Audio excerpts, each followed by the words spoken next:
दोस्तों, आप सभी का स्वागत है इजी ज्ञान में। आज का हमारा टॉपिक है कृषि और तकनीकी विकास। इससे जेपीएससी पेपर 1 में 6 क्वेश्चन पूछे जाते हैं। तो दोस्तों, आइए स्टार्ट करते हैं। कृषि विज्ञान, एग्रीकल्चर साइंस।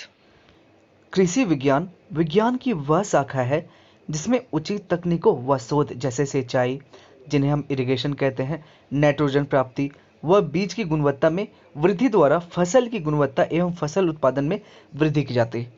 ठीक है, तो दोस्तों, कृषि विज्ञान जो विज्ञान का वह ब्रांच है, वह शाखा है जिसमें उचित तकनीकों व शोध जैसे सिंचाई, नाइट्रोजन प्राप्ति व बीजों की गुणवत्ता में सुधार करके वृद्धि करके जो है फसल की गुणवत्ता एवं फसल उत्पादन में वृद्धि किया जाए। आगे बात करें तो जैसे अजैविक कारकों की प्रतिरोधी फसल, पीड़कनाशों का आविष्कार, उत्पादन में वृद्धि की तकनीकों का विकास, पीड़क जैसे खरपतवार, कीट, रोगाणु, निमेटोड आदि से बचाव। दोस्तों, कृषि विज्ञान जो है, कृषि विज्ञान में सिंचाई द्वारा, उर्वरकों के द्वारा तथा विभिन्न रोगाणुरोधी फसलों द्वारा जो है फसल के उत्पादन को सुधारा जाता है। ठीक है, कृषि विज्ञान में सिंचाई द्वारा, उर्वरकों के द्वारा तथा विभिन्न रोगाणुरोधी फसलों द्वारा जो है फसल के उत्पादन को सुधारा जाता है, बेहतर तरीके से उन्हें सुधारा जाता है।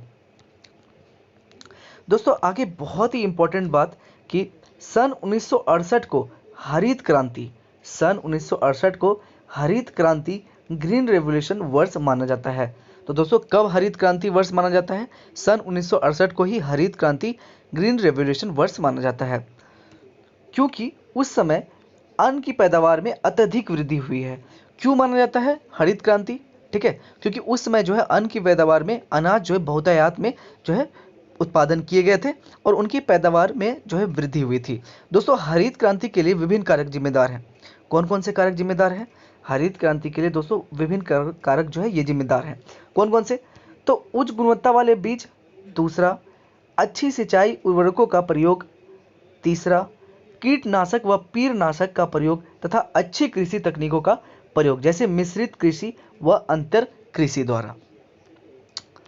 दोस्तों, अब आगे हम पढ़ेंगे फसल के बारे में, जिन्हें हम क्रॉप कहते हैं। दोस्तों, फसल कृषि विज्ञान से जुड़ा सबसे अहम शब्द है, ये सबसे इंपॉर्टेंट वर्ड है, सबसे इंपॉर्टेंट शब्द है फसल।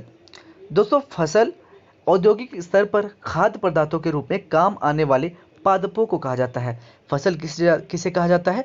औद्योगिक स्तर पर खाद्य पदार्थों के रूप में काम आने वाले पादपों को कहा जाता है फसल। दोस्तों, जो भोजन हेतु व्यावसायिक स्तर पर उगाए जाते हैं, जैसे गेहूं हो गया, चावल हो गया, मक्का हो गया, बाजरा हो गया इत्यादि।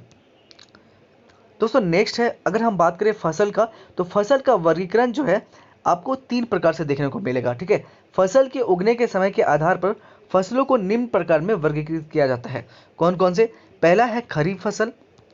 दोस्तों, खरीफ फसल की बात करें तो यह जो है फसलें वर्षा ऋतु में उगाई जाती है। इन फसलों को जून में उगाकर अक्टूबर तक काट लिया जाता है दोस्तों। ठीक है, जैसे बात करें धान हो गया, सोयाबीन हो गया, अरहर हो गया, मक्का हो गया, मूंग हो गया, ये सब क्या होता है कि जून में उगाते हैं, जून में लगाते हैं और अक्टूबर तक काट लिए जाते हैं। ये फसलें याद रखेंगे वर्षा ऋतु में ही उगाई जाती है, खरीफ फसल। दोस्तों, इन फसलों को उत्पादन के लिए अधिक नमी की आवश्यकता होती है, इन फसलों को उत्पादन के लिए अधिक नमी की आवश्यकता होती है, इसलिए ये जो है फसलें वर्षा ऋतु में ही उगाई जाती है। अगर हम एग्जाम्पल को देखें तो धान हो गया, सोयाबीन हो गया, अरहर हो गया, मक्का, मूंग, उड़द, बाजरा, लाल मूंग, मूंगफली, कपास, बाजरा, गन्ना, चाय आदि, इन्हें भारत व पाकिस्तान में ग्रीष्म या मानसून फसल, समर और मानसून क्रॉप्स भी कहा जाता है। ये पूर्णतः वर्षा के जल पर निर्भर होते हैं दोस्तों। ये पूर्णतः जो है खरीफ फसल किस पर निर्भर होते हैं? तो वर्षा के जल पर। और ध्यान रखेंगे, इन्हें भारत व पाकिस्तान में किस नाम से जाना जाता है? तो इसे ग्रीष्म या मानसून फसल भी कहते हैं खरीफ फसल को दोस्तों। ठीक है, और ये पूर्णतः किस पर निर्भर है? वर्षा के जल पर। दोस्तों, हम नेक्स्ट की बात करें तो नेक्स्ट है हमारा रबी फसल, रबी क्रॉप जिसे हम कहते हैं।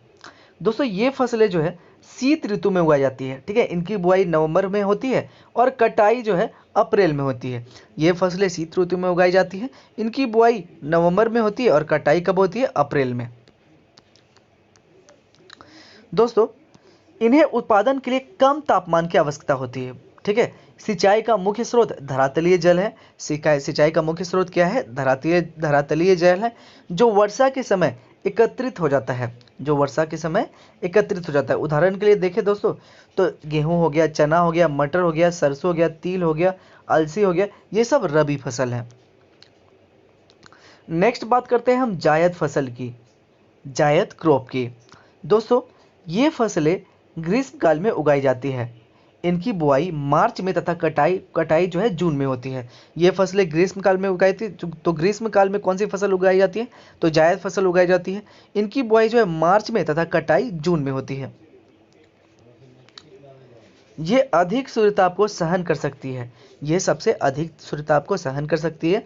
उदाहरण के तौर पे अगर देखें तो खरबूज हो गया दोस्तों, तरबूज हो गया दोस्तों, और खीरा, ये सब कौन से हैं, ये सब जायद फसल है दोस्तों।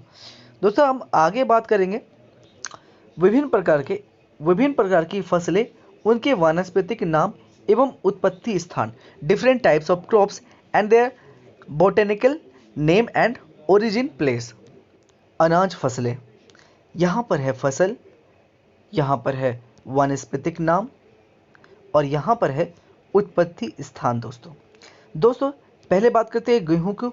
तो गेहूं का अगर बात करें तो इनका वानस्पतिक नाम क्या है, तो ट्रिटिकम एस्टिव। क्या है, ट्रिटिकम एस्टिव जो है गेहूं का वानस्पतिक नाम है।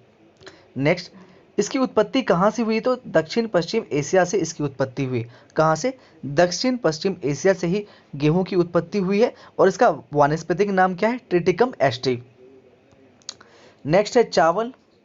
चावल का वानस्पतिक नाम है ओराइजा स्टाइवा। क्या है, ओराइजा सटाइवा, और इनकी उत्पत्ति हुई है इंडो बर्मा से। कहाँ से, इंडो बर्मा से ही चावल की उत्पत्ति हुई है।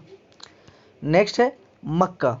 दोस्तों मक्का जो है ये इसका वानस्पतिक नाम क्या है, जिया मेज। क्या है, जिया मेज, और इसके जो उत्पत्ति स्थल कौन सा माना जाता है, मैक्सिको को। किसको, मैक्सिको को। नेक्स्ट, ज्वार की बात करें, ज्वार जो है ये फसल जो है ये कहाँ से, मतलब क्या बोलते, इसका वानस्पतिक नाम क्या है, तो सोरघम वल्गेयर। क्या है, सोरघम वल्गेयर, और इसकी उत्पत्ति कहाँ से हुई थी, तो सूडान व इथोपिया से। कहाँ से, सूडान व इथोपिया से ही इसकी उत्पत्ति हुई थी। नेक्स्ट अगर हम बात करें बाजरा की, तो बाजरा का जो है वानस्पतिक नाम क्या है, तो पेनीसेटम ग्लोकम। क्या है, पेनीसेटम ग्लोकम है। तो दोस्तों इसका उत्पत्ति स्थान कहाँ है, अफ्रीका। कहाँ है, अफ्रीका है दोस्तों। नेक्स्ट है जौ की अगर बात करें तो इसका वानस्पतिक नाम क्या है, हॉर्डियम वल्गेयर। क्या है, हॉर्डियम वल्गेयर ही जो है इनका वानस्पतिक नाम है, और इसका उत्पत्ति स्थल बात करें तो इथियोपिया है। कहाँ है, इथियोपिया। अगर हम आगे जाने मदुआ रागी का, ठीक है, मदुआ रागी का जाने तो इसका जो है वानस्पतिक नाम दोस्तों है इलियूसिन कोरकाना। क्या है, इलियूसिन कोराकाना, और इसका जो है उत्पत्ति स्थल है यह अफ्रीका व एशिया। नेक्स्ट है चीना का अगर बात करें तो पेनिकम मिलियेसियम जो नाम है इसका वानस्पतिक नाम, और कहाँ से ये, तो भारत से। नेक्स्ट है दोस्तों फॉक्सटेल मिलेट। ठीक है, फॉक्सटेल मिलेट, इसका वानस्पतिक नाम क्या है, यह है सितरिया इटैलिका। सितरिया इटैलिका, और इसका उत्पत्ति स्थान कहाँ है, तो पूर्वी एशिया दोस्तों। तो ये रहा हमारा चार्ट अनाज फसलें का। नेक्स्ट है दलहनी फसलें, पल्स क्रॉप्स। दोस्तों इसका सामान्य नाम यहाँ पर है, और यहाँ पे वानस्पतिक नाम है और उत्पत्ति स्थान है। दोस्तों हरी मटर की अगर हम बात करें तो इसका वानस्पतिक नाम है पाइसम स्टाइवम। क्या है, पाइसम स्टाइवम, और इसका जो उत्पत्ति स्थल है इथोपिया। नेक्स्ट है चना। तो चना का वानस्पतिक नाम क्या है, साइसर एरिटिनम, और इसका उत्पत्ति स्थल है दक्षिण पश्चिम एशिया। नेक्स्ट का अगर हम बात करें तो इसका सामान्य नाम है अरहर, और इसका उत्पत्ति जो है स्थान कहाँ से, तो अफ्रीका से, और इसका वानस्पतिक नाम क्या है, केजनस केजान। दोस्तों अगर हम मूंग की बात करें तो मूंग का वानस्पतिक नाम है फेशियोलस ऑरियस। क्या नाम है, फेशियोलियस ऑरियस, और इसका उत्पत्ति स्थल कहाँ है, तो भारत। नेक्स्ट उड़द की बात करें तो इसका ये दलहनी फसलें जो है इनका वानस्पतिक नाम क्या है, इसका है फेशियोलस मूंगो, और इसका उत्पत्ति स्थल है भारत। सोयाबीन की बात करें तो सोयाबीन का वास्तविक नाम है ग्लाइसिन मैक्स, उत्पत्ति स्थल है चीन। मूंगफली की बात करें तो मूंगफली का वानस्पतिक नाम है अरेकिस हाइपोजिया, इसका उत्पत्ति स्थल है ब्राज़ील। अगर हम लोबिया की बात करें तो इसका वानस्पतिक नाम क्या है, तो विग्ना साइनेंसिस, और इसका उत्पत्ति स्थल है केंद्रीय अफ्रीका। तो ये हमारा रहा दलहनी फसलें। नेक्स्ट है तेलीय बीज फसलें, ऑयल सीड्स क्रॉप्स। रेप, यहाँ पर है सामान्य नाम, यहाँ पर है वानस्पतिक नाम और यहाँ पर है उत्पत्ति स्थान। सबसे पहले बात करेंगे हम रेप का। तो रेप का जो है वानस्पतिक नाम है ब्रेसिका नेपस। क्या है? ब्रेसिका नेपस जो है रेप का वानस्पतिक नाम है और इसका जो उत्पत्ति स्थान माना जाता है भारत को। ठीक है, भारत को ही रेप का उत्पत्ति स्थान माना जाता है और रेप का वानस्पतिक नाम क्या है? Brassica napus. नेक्स्ट है लिनसीड या फिर अलसी। तो लिनसीड या अलसी का वानस्पतिक नाम है लिनम असीटेटिसिमम। ठीक है, और इसका उत्पत्ति स्थान जो माना जाता है मध्यवर्ती भाग का। ठीक है, तो लिनसीड या फिर अलसी, लिनसीड का वास्तविक नाम क्या है? लिनम असीटेटिसिमम, या फिर अलसी का वास्तविक नाम क्या है? लिनम असीटेटिसिमम, और इसका जो उत्पत्ति स्थान का है मध्यवर्ती भाग से। नेक्स्ट है सरसों। अगर हम सरसों का बात करें तो इसका जो है वानस्पतिक नाम जो है ये क्या है? Brassica campestris. ब्रेसिका कंपेस्ट्रिस किसका वानस्पतिक नाम है? तो सरसों का ही वानस्पतिक नाम है ब्रेसिका कंपेस्ट्रिस, और इसका उत्पत्ति स्थान कहाँ माना जाता है? तो भारत का। नेक्स्ट है तिल। तिल का बात करें तो इसका वानस्पतिक नाम है सिसेमम इंडिकम। क्या नाम है? सिसेमम इंडिकम जो है तिल का वास्तविक नाम है और इसका उत्पादन स्थल है दक्षिण पश्चिम अफ्रीका। उत्पत्ति का जो स्थान है ये कहाँ है? दक्षिण पश्चिम अफ्रीका। नेक्स्ट है नारियल। नारियल का बात करें तो इसका वानस्पतिक नाम क्या है? कोकस न्यूसीफेरा। कोकस न्यूसीफेरा जो है नारियल का वानस्पतिक नाम है। अगर हम इसकी उत्पत्ति स्थल की बात करें तो अमेरिका में ही इसका उत्पत्ति स्थल है। नेक्स्ट हम बात करें कुसुम का। तो कुसुम का जो वानस्पतिक नाम है ये है कार्थेमस टिंक्टोटोरिस। क्या नाम है? कार्थेमस टिंक्टोटोरिस जो है किसका नाम है? तो कुसुम का वास्तविक नाम है, वास्तविक वानस्पतिक नाम है, और इसका जो उत्पत्ति स्थान है ये अरेबिया है। नेक्स्ट है सूरजमुखी का। तो सूरजमुखी का वानस्पतिक नाम क्या है? हेलियंथस एनस है। क्या है? हेलियंथस एनस, और इसका उत्पत्ति स्थल है मैक्सिको एवं दक्षिण यूएसए। नेक्स्ट है अरंड का। तो अरंड की बात करें तो इसका वानस्पतिक नाम क्या है? रिसिनस कम्युनिस, और इसका उत्पत्ति स्थल है इथोपिया। क्या है? इथोपिया। आगे है शक्कर फसलें, जिसे हम शुगर क्रॉप्स भी कहते हैं। तो अगर हम शक्कर फसलों की बात करें तो इसका गन्ना जो है, गन्ना का वानस्पतिक फसल क्या है? वानस्पतिक नाम क्या है? यह है सेकेरम ऑथफ सिनेरम।